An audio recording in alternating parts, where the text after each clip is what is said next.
আসসালামু আলাইকুম রহমতুল্লাহি ওয়া বারাকাতুহু। সম্মানিত দর্শক, 2025 সনের ডিসেম্বর মাসের যে বিজয়ের দিবস 16 ডিসেম্বর, এই 16 ডিসেম্বরটি মূলত জামাতের রাজনৈতিক জীবনের প্রথম বিজয় দিবস।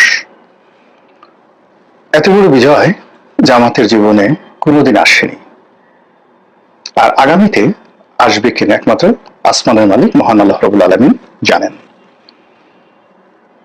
জামাত 1971 সন থেকে আজ অবধি 16 ডিসেম্বর এলে তারা দুমড়ে মুসলে কুচকে যেত। তাদের জবানে ভাষা থাকতো না, সেটা এরশাদ হোক, জিয়া রহমান সাহেবের আমল হোক বা যে কোনো জামানা হোক। 1971 থেকে একেবারে সেই 2024 সন অবধি পুরো 16 ডিসেম্বর ছিল তাদের জন্য একটি কেয়ামত, পুলসেরাতের রাস্তা। হাসর নসরের যে কষ্টের কথা বলা হয়, ঠিক পৃথিবীতে যদি ওইরকম কোনো কষ্টদায়ক কোনো ঘটনা থাকে, সেই ঘটনার দিবসটি হলো 16 ডিসেম্বর।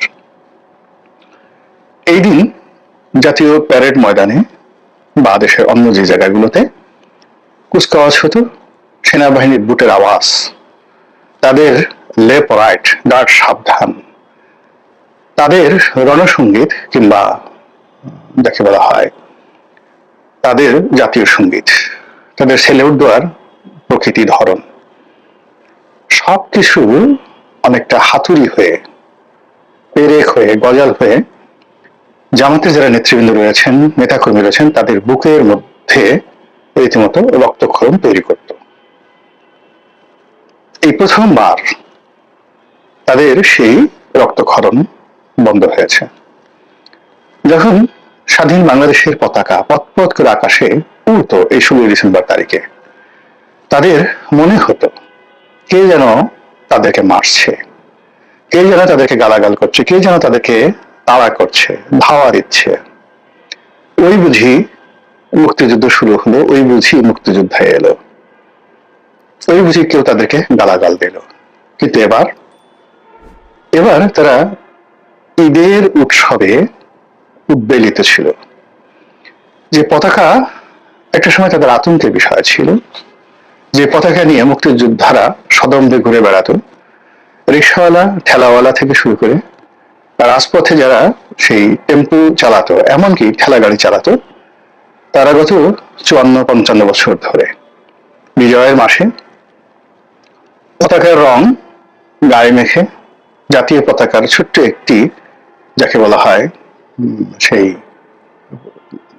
প্রতিচ্ছবি বা একটি পতাকা, তারা তাদের ঠেলা গাড়িতে, রিক্সাতে, টেম্পুতে তারা টানিয়ে তারপর শেষে অহংকার করে বেড়াতো, বিজয়ের অহংকার, স্বাধীনতার অহংকার। এইবার সেই সকল পতাকা চলে গেছে জামাতের হাতে। যারা পতাকার মালিক বলে এতকাল ধরে নিজেদেরকে প্রচার করত, সেই পতাকা পুরোটাই এবার জামাতের দখলে। বিএনপি, আওয়ামী লীগ তো নেই, অন্যান্য রাজনৈতিক দল যেটা কল্পনাও করতে পারেনি। তারা ভাবছিল যে কি করবে, কিন্তু তাদের ভাবনার আগে জামাতের আমির হাজার হাজার নেতাকর্মীদেরকে লাল সবুজের পতাকায় সজ্জিত করে ঢাকার রাজপথে অনেকটা প্রভাত ফেরির মতো, 21শে ফেব্রুয়ারির প্রভাত ফেরির মতো কুয়াশাচ্ছন্ন ঢাকাতে তারা এবার যে বিজয় মিছিল করলেন, এই বিজয় মিছিল গত 54 বছরে বঙ্গবন্ধু করতে পারেননি, বঙ্গবন্ধুর দল করতে পারেননি, জিয়াউর রহমান সাহেব করতে পারেননি, কোনো মুক্তিযোদ্ধা করতে পারেননি, এতটা সুশৃঙ্খল। এবার জামাতের হাতে জাতীয় পতাকা, জামাতের হাতে লাল সবুজের রং এত চমৎকার ভাবে মানিয়েছে, অবশ্য দৃষ্টি মনে হয়েছে যে জামাত সত্যিকার অর্থে মুক্তিযুদ্ধ করেছে। তারা একটি মুক্তিযোদ্ধার দল, তাদের হৃদয়ে সেই বাঙালির প্রেম, মুক্তিযুদ্ধের আদর্শ, এই সবই টকবগিয়ে ফুসছে। তারা সত্যিকার একটি ইমানদার দল, একিনদার দল। তারা মুনাফিক নয়, তারা মুক্তিযুদ্ধকে বিক্রি করে না, তারা মুক্তিযুদ্ধ নিয়ে রাজনীতি করে না। তারা সত্যিকার অর্থেই যেই মুক্তিযোদ্ধার যে চরিত্র, নীতি এবং আদর্শ যেভাবে থাকা দরকার, এটা কেবলমাত্র জামাতের মধ্যে আছে। জামাতের আমিরে জামাত ডক্টর শফিকুর রহমান মাদ্দা জিল্লুহুল আলী আলা হজরত, তিনি যে দৃঢ়তা নিয়ে গাড়ির মধ্যে দাঁড়িয়ে সেই প্রভাত ফেরির অনুষ্ঠানে তিনি যেভাবে বের হয়েছেন 16 ডিসেম্বর তারিখে, গত 54 বছরের কোন রাজনৈতিক দলের নেতা কি এভাবে বের হয়েছে? না, হয়নি, একজনও না। দেখান কোন সেনাবাহিনীর প্রধান কি বের হয়েছে? কোন অন্তর্বর্তীকালীন সরকার, তত্ত্বাবধায়ক সরকার, কোন মুক্তিযোদ্ধা কমান্ডার, বাংলাদেশে একটা মুক্তিযোদ্ধা মন্ত্রণালয় আছে, সেই মন্ত্রণালয়ের মন্ত্রী, কিংবা মুক্তিযোদ্ধাদের যে কেন্দ্রীয় কমান্ড কাউন্সিল সেটির একজন চেয়ারম্যান থাকেন, তারা এই গত 54 বছরে জামাতের আমিরের মতো এভাবে সুসংগঠিত হয়ে ভোর 6টার সময় বা 5টার সময়, মানে তারা যে মিছিলটা আয়োজন করেছে, আসার মানে আমার ধারণা যে একেবারে সূর্য ওঠার আগে, তো সূর্য ওঠার আগের এই অনুষ্ঠানটা আয়োজন করতে তাদেরকে মূলত তাহাজ্জুদ নামাজ পড়ে বের হইতে হয়েছে ঘর থেকে 2টোর সময়। তো বাংলাদেশের কোন রাজনৈতিক দলে ঘোড়া ডিমের তাহাজ্জুদ তো দূরের কথা, 5 ওয়াক্ত নামাজই পড়ে না, অনেকে প্রস্রাব করে পানি নেয় না। এখন হয়তো তারা দেখা যাচ্ছে যে টিস্যু পেপারটা ব্যবহার করে, প্রাকৃতিক কর্ম, কিন্তু 1971 সনে এরা বেশিরভাগ ক্ষেত্রে পাট খেতে গিয়ে কাজকর্ম করে হ্যাসল দিত। তো সেখানে জামাতের লোক তো এই কাজ করে না। জামাত আগেই রুজু করতো, গোসল করতো, পানি ব্যবহার করতো, আতর মাখতো। তো বুঝার চেষ্টা করেন তাদের একটা পবিত্রতা রয়েছে।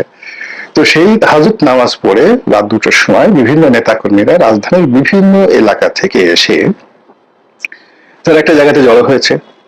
তারপরে সেখান থেকে তারা মিছিল করেছে, হাজার হাজার অগণিত মানুষ, কত 10,000, 20,000, 50,000, এমনকি 1 লাখও যদি হয়, অস্বাভাবিক নয়। এটা অতীতে কোনো রাজনৈতিক দল পারেনি। এরা রাত 2টোর সময় আপনি বিএনপির লোকদেরকে যদি বলেন, একজনকে বিএনপি যে যারা এমপি প্রার্থী হয়েছে তাদেরকে যদি রাত 2টোর সময় আসতে বলতেন যে তোমার ইঞ্জিনিয়ারিং ইনস্টিটিউশন যেটা আছে রমনার ওখানে, রমনা পার্কের উল্টো দিকে, এখানে রাত 2টোর সময় আসবা, তারপর তাহাজ্জুদ নামাজ পড়বা জামাতে, তারপরে এই সকালবেলা বিসমিল্লাহ 6টার সময় আমরা সবাই সারিবদ্ধ হয়ে একেবারে মিলিটারি কায়দায়, সেনাবাহিনী যেভাবে মার্চ ফার্স্ট করে, যেভাবে কুচকাওয়াজ করে, সেখানে যে ধরনের বিভিন্ন ব্যাটালিয়ান, বিভিন্ন রেজিমেন্ট, বিভিন্ন আর্মোরার ইউনিট, তারা যেভাবে আলাদা আলাদা থাকে, ওভাবে বাংলাদেশের এই ঢাকা শহরের যে সংসদীয় আসনগুলো আছে, তোমরা এইভাবে 17টি ভাগে বা 20টি ভাগে আলাদা আলাদা রেজিমেন্ট তৈরি করে প্রত্যেকটা রেজিমেন্টের দলে সামনে সেই তোমাদের প্রার্থীরা থাকবে আর পিছনে নেতাকর্মীরা থাকবে, যেন আমরা বুঝতে পারি কোন রেজিমেন্টে কত লোক আছে। আরে এক একটা ইউনিটে যদি 2,000 লোক করে থাকে, 17 দেখবে না 34,000 লোক তোমরা উপস্থিত হবে। এরকম দায়িত্ব যদি বিএনপির লোকদেরকে দেওয়া হতো, আওয়ামী লীগের লোকদেরকে দেওয়া হতো, অন্য লোকের দেওয়া হতো, তার মধ্যে ঘোড়ার ডিম গোষ্ঠী মারি নির্বাচনের যাবই না, আবার তাহাজ্জুদ নামাজ পড়তে হবে। কিন্তু জামাতের যারা লোকজন আছে তারা দেখেন, আমি হয়তো আপনারা এর মধ্যে স্যাটার খুঁজতে পারেন, কিন্তু 2টোর সময় যখন উঠছে, যে লোকটা 2টোর সময় উঠছে, যে 5 ওয়াক্ত নামাজ কালাম পড়ে, রাতে 2টোর সময় যে কোনো একটা কাজে উঠলে সে রেগুলার তাহাজ্জুদ গুজারি না হলেও ওই দিন সে তাহাজ্জুদ নামাজ পড়বে। আর এই যে জামাত যে অনুষ্ঠানটি আয়োজন করেছে, প্রত্যেকটা লোককে রাত 2টোর সময় তাকে উঠতে হয়েছে। তো নেতার প্রতি কমান্ড না থাকলে, আপনি এটা নিয়ে ঠাট্টা মস্করা করার কিছু নেই, নেতার প্রতি কমান্ড না থাকলে, ডিভোশন না থাকলে এই কাজ করতে পারে না। তো সেই কাজ করে কি হলো দেখুন, রমজান মাসে ঠিক যেভাবে সেহরি খেতে উঠে, ঠিক ওইভাবে জামাতের নেতার হুকুমে হাজার হাজার মানুষ রাজপথে নেমে এসেছে। এই নামা এত বিপুল সংখ্যক, তাদের টুপির রং এক, গেঞ্জির রং এক, পাঞ্জাবি আছে তার উপর একটা গেঞ্জি পরেছে। তো সব মিলিয়ে যে প্রদর্শন 16 ডিসেম্বর দিল, মানে এটা প্যারেড ময়দানে সেনাবাহিনী যে প্যারেড প্রদর্শন করে, তাতে কয়জন সেনাবাহিনীর লোকজন থাকে? 1,000-2,000 বড়জোর, পুলিশ, সেনাবাহিনী, বিভিন্ন বাহিনী মিলে 2,000 লোক প্যারেড অংশগ্রহণ করে।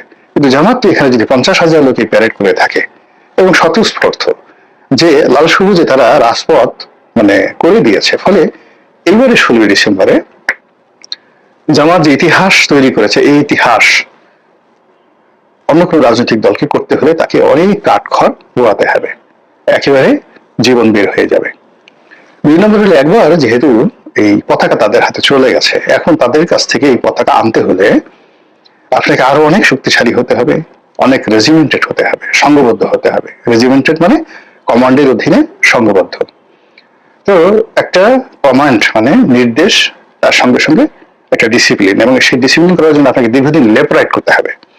জামাতের লোকজন লেফট রাইটে অভ্যস্ত আর্মিদের মতো, তো সেই লেফট রাইট করতে হবে। এখন সেটা বিএনপি যারা লোকজন আছে তাদেরকে সেই লেফট রাইট করতে টেরিবল অবস্থা। এরপরে ধরেন জামাতের আমিন যেভাবে ধরেন মাথায় একটা টুপি পরেছেন, তার সফেদ পাঞ্জাবি, তার সঙ্গে দাড়ি, আপনার যে কোনো লোক দেখলেই আপনাকে একজন অলি আল্লাহ মনে করবে। এখন তারেক রহমান সাহেবকে যদি এইভাবে দাঁড়িয়ে রাখতে হয়, সুজীব ওয়াজেদ জয়কে যদি এইভাবে দাঁড়িয়ে রাখতে হয়, ওই সুরত নিতে হয়, এটা তাদের জন্য খুবই রকম ঝামেলা হয়ে যাবে আর কি। কাজে এই যে পতাকা চলে গেছে তাদের হাতে, এই পতাকা ফিরে আনার জন্য অনেক কষ্ট করতে হবে।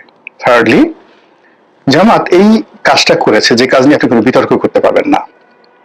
মানে এই যে প্রভাত ফেরির সময় সকালবেলা এই যে আসছে, মিছিল করেছে, ৭১-এর পক্ষে কথা বলেছে, মুক্তিযুদ্ধের পক্ষে কথা বলেছে, তারপর হাতে পতাকা তুলে নিয়েছে, এই কথা নিয়ে আপনি শব্দ করতে পারবেন না।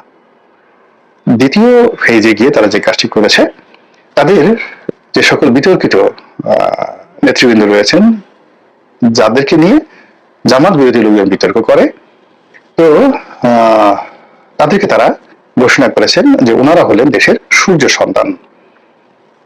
জাস্ট এতটুকুই। এখন তাদের মতিউর রহমান নিজামী, তাদের গোলাম আজম সাহেব, তাদের যাকে বলা হয় আব্দুল কাদের মোল্লা, কামরুজ্জামান থেকে শুরু করে যে সমস্ত নেতৃবৃন্দকে আওয়ামী লীগ ফাঁসিতে চড়িয়েছে, এরকম নেতৃবৃন্দ সহ অন্যান্য যারা আছেন ৭১-এ যারা খুবই সক্রিয় ছিলেন, তাদের এরকম ২০ জন সূর্য সন্তানকে তারা এই দিন খেতাব দিয়েছে। অনেকটা মানে আপনি বীরত্বের জন্য তারা এই দেশের সূর্য সন্তান। তাদের নিয়ে গান রচিত হবে, তাদের নিয়ে ন্যারেটিভ রচিত হবে, বিভিন্ন কথাবার্তা। পতাকা হাতে যখন এই জিনিসগুলো দিয়েছে, তার এগেনস্টে আওয়ামী লীগের কিন্তু ২০ জন সূর্য সন্তান নেই। আওয়ামী লীগ গত ৫৪ বছর ধরে তাদের একমাত্র সূর্য সন্তান বঙ্গবন্ধু, এর বাইরে তারা কাউকে কোনো সূর্যের ধারে কাছে যেতে দেয়নি। বিএনপির একই অবস্থা, একমাত্র শহীদ প্রেসিডেন্ট জিয়াউর রহমানের স্বাধীনতার ঘোষণা মাধ্যমে তাকে মুক্তিযুদ্ধের সূর্য সন্তান বানানো ছাড়া বিএনপির দ্বিতীয় কোন লোক সূর্যের ধারে কাছে, দূরের কথা চাঁদের ধারে কাছে যেতে দেয়নি। আর সেখানে প্রায় ১ কোটি লোককে, ২০ জন লোককে তারা একত্রে সূর্য সন্তান বানিয়ে একটা মনুমেন্ট তৈরি করে ফেলেছে। এই অসম যুদ্ধে জামাতের সঙ্গে জেতা খুবই একটা কঠিন একটা বিষয়। এরপর এই ২০২৫ সনে তারা যে কাজগুলো করে দিয়েছে, সেই কাজগুলোর মানে আগামীতে আবার নতুন করে চালু করা, নতুন করে ন্যারেটিভ তৈরি করা, নতুন করে মুক্তিযুদ্ধের যে প্রচলিত ইতিহাস, সেই ইতিহাস আবার নতুন করে স্মরণ করা, অথবা এই জামাত যে এই বছর নতুন ইতিহাস তৈরি করলো, সেই ইতিহাসকে আবার মুছে দেওয়া, এটা এত সহজ হবে বলে আমার কাছে